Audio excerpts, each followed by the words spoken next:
All right, so welcome back to another PP video and the next episode on the lightweight build. So last time I was here in the garage sitting on the back of my chassis, it was the old chassis that I was about to cut up in little bits and throw away. Now I'm actually sitting on my brand new chassis, which you can see has a brand new bulkhead, and it's a rolling chassis now. The axles are on. So I thought I'd give you a bit of an update where we are. So first thing, the chassis. So I got rid of the old chassis. The new chassis I got from Shielder, along with the bulkhead. And the reason I went with Shielder, I'd gone with Richards before, is because Shielder, through them, I could get the chassis and the bulkhead together. I was also talking to Mick Arnold at Mad Ford Engineering, who is our guru for anything military Land Rover-ish, and he exclusively uses Shielder chassis, and he recommended them highly. So I'm quite happy with my Shielder chassis.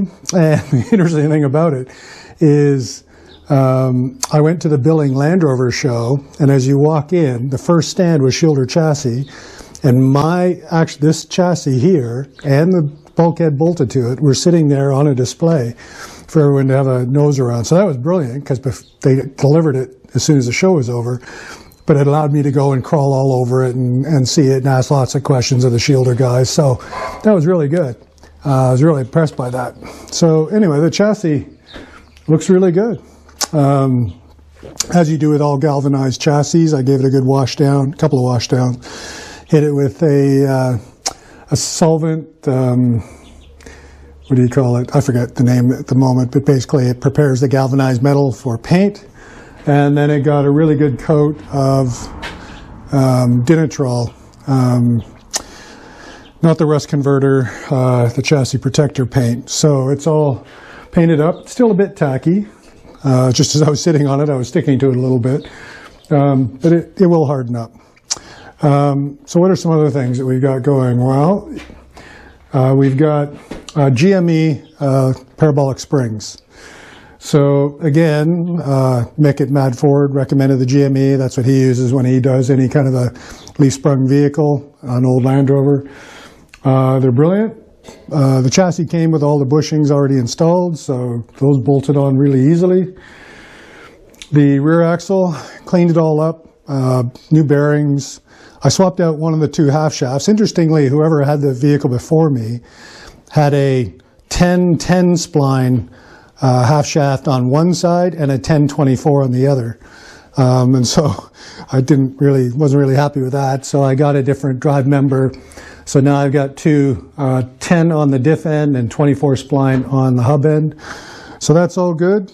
The drum brakes are still on the rear axle, and they looked fine. So I cleaned them all up, adjusted them, put it all back together. So that's all done. So I've got paint on the bulkhead. About halfway down, I just use the Dinitrol because it takes a lot of road dirt, and there's no point in painting it sand color. It's just going to get filthy within a couple of weeks. So I figure I'll just leave it black. The upper portion I painted in the normal, it's light stone, which is the military desert paint. And yeah. So because it came from Shielder with the bulkhead already fitted, I had no concerns that it was going to fit. I do have one minor issue with it in that the uprights, as you can see, there's a pretty good gap in there. Now, the guys at Shielder at the show said they just slapped it on for the display. I'm going to have to shim it, which I would be doing anyway, just to get it lined up. But I can't do that until I can get the tub on, even just test fitting the tub, and then get a couple of doors on so I can line everything up, make sure everything is all the angles are correct and everything's sitting flush. Then I will shim the bulkhead to make sure that it's going to be good to go. Now, if you remember, my last video was on the LOF clutches disc brake conversion. So it took a little while. One of the reasons this video is delayed a little bit because I was faffing around with it. I couldn't quite get the calipers to fit over the rotors the way the kit was set up. I had to fiddle around with different types of adjustment. Ultimately, no problem. It's all fitted up. And you can see there are my new disc brakes on my Series Lightweight. And I'm really happy with the kit. It's some tight tolerances where the back of the caliper just sits a couple of millimeters inside the rim. And you can also kind of see that down here, not much clearance between the disc and the tie rod. It's even closer on this side. I got a millimeter or so. I'm going to wait, and once everything's set up and the vehicle settles with the weight of the engine and everything else in it, if I need to kind of shave maybe a millimeter off of the metal ball joint, I will, just to make sure I'm never going to have any scoring on the drum brake, or sorry, the disc. But anyway,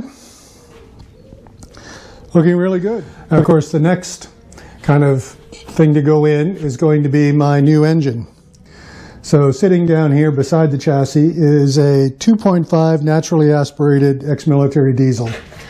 So the reason I'm downgrading from a 200 TDI to this one, one is cost. So essentially, Andrew, who's my 2IC in Popsky's Private Expeditions, wanted to put a 200 TDI in his 110 Tatama that he brought on the 2019 expedition, because it had that engine in it. And he asked if he could have my damaged 200 TDI to have Mick Arnold at Mad Ford rebuild. And he would pull out his 2.5 naturally aspirated diesel, and I collected it. So Mick cleaned it up for me, and I've seen it run. It did an expedition. It ran fine in the 110, fully loaded with expedition gear. As anyone who knows the 2.5 NA, it would just struggle on the motorway. Off-road, brilliant, but on the motorway, it is definitely an incline detector. But the lightweight, even fully loaded, is going to be less weight than a 110. I've run 2.5s before. To be honest, I think it's a brilliant engine for a lightweight. It has a little more horsepower than the 2.25, the original diesels and petrols. But it's just, because it's designed for the military, basically, it's brutally rugged. It's almost impossible to kill the thing. So I'm going to change out the crankshaft oil seals on the front and the back. I'm going to put a new timing belt in. I'm just going to tidy it up. It's obviously going to need a new clutch. And then we'll bolt it in. Now, my curious thing is everything I've heard says you can't drop a 2.5 NA directly onto a series chassis. Now, if I'd been smart and I'd had all this plan thought out, I probably would have ordered my chassis with a 200 TDI set of engine mounts already welded in, but this decision on the engine didn't come until later. There are ways that you can modify the mounts. Typical one is you slice off this mount here, the Series 3 long protruding engine mount. It conflicts with the timing case cover on the 2.5. There's others who've made a slight modification that lifts the engine up just a bit, which allows it to sit in. So I'm going to look at doing that first. I really don't want to be cutting into my new galvanized chassis if I can avoid it. But since I'll never go to a 2.25 engine, in the future I might put another 200 TDI in. So I might as well set it up, because the 200 TDI and the 2.5 NA engine mounts are the same. Now the other big question is, of course, my gearbox. And I did put a post on the Facebook page the other day. So I've gone with the Winchester Gears R380 Stumpy conversion for series vehicles. So my kit is due to be delivered the middle of next week. I was hoping to have it this week for this video, but I've been talking to Winchester Gears and they're getting a delay with getting some of the components of the whole kit. So I'll get it the middle of next week is the plan. So essentially what it'll be is the 2.5 will bolt up to an R380 Stumpy, really good engine and gearbox match. Of course, the R380 Stumpy has the 5-speed gearbox, so I have the overdrive 5th gear in it. It's mated to an LT230, standard Land Rover Transport box. The only difference is, because I didn't put CV joints in the front axle, as I mentioned, it's got the two-wheel drive, four-wheel drive modification in the transfer box. So normally it'll run in two-wheel drive, and when you would normally engage diff lock on it, you're now engaging four-wheel drive with diff lock. So that is the kit setup, and it comes with the fancy part in the Winchester Gears kit is an extended top housing. One of the problems with people who try to fit the R380 and the LT230 in directly is that the gear shift lever sits way back and it would interfere with the middle of the front of the seat box. So they've engineered an extended housing so that the gear shift lever sits where it normally would. And then the two other gear levers, unlike the Series LT76, are just connected to an arm that then moves the high-low range and the diff lock shifters. So anyway, that'll be really good. I'm going to have to, again, fuss around with the mounts a little bit, especially if I raise the 2.5 engine slightly. But that's not a bad thing, and I'll tell you why. So the reason why it might not be a bad thing, and the reason why I'm sitting on the floor here, is I put on parabolic springs.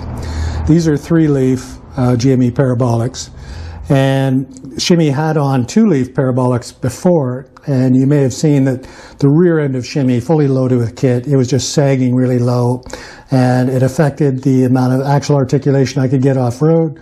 So I wanted a stiffer spring, and I wanted a bit more clearance, which is why I went with the parabolics. But the problem is that the R380 stump and the LT230 are physically longer than the LT76, and so you need a custom shortened prop shaft to go from the back of the transfer box into the rear diff. And so there's concern that it's very short, it's going to be at a bit of an angle, and that's going to cause problems with vibration. Off-road, it'll be fine. I mean, Triler's been using these things forever and ever. They're Gwyn Lewis prop shafts, so they're about the best quality you can get. They're high-angle UJs on them, so it should be good. But the problem is you have to line up the angle coming out of the back of the transfer box. So whatever that angle is has to match the angle coming out of the front of the diff. The prop shaft can be at a bit of an angle like that, but if the angle coming out of the diff and out of the transfer box are different, they're more than 2 degrees off, you're going to get vibration. It's not going to be even. And so what I'm going to likely do is once I've got the engine in, I've got the whole gear housing, or the gearbox and transfer case all put in, I'm going to measure the output angle of the drive coming out of the back of the transfer case, calculate that angle, and then I'll probably shim the rear axle so that the diff angle matches, so they're within 2 degrees of each other. So until I get the gearbox in, I won't know what that angle is. So I haven't ordered any shims yet. So this is just set up just to be able to have it as a rolling chassis. Now the last thing I'll show you in this particular video is, and you can see it, but I've got all my wheels are sitting on these trolleys. So all 4 wheels are on trolleys, which means all I got to do is give it a bit of a push, and the whole chassis moves around without too much effort. So in my little garage, if I need to make space to get the crane out to move the engine around, or when I get a delivery of the Winchester Gears stuff on pallets, all I got to do, give it a good pull, and the whole vehicle will move. So I learned that lesson when I was rebuilding my 90 in this garage, that you have to manage the space as best you can. Anyway, so that's the update for this week. And the next one, I'll be test fitting the engine, and hopefully when the Winchester gearbox kit gets here, I'll start test fitting that. And then, yeah, we'll see how we get on. Anyway, yeah, cheers.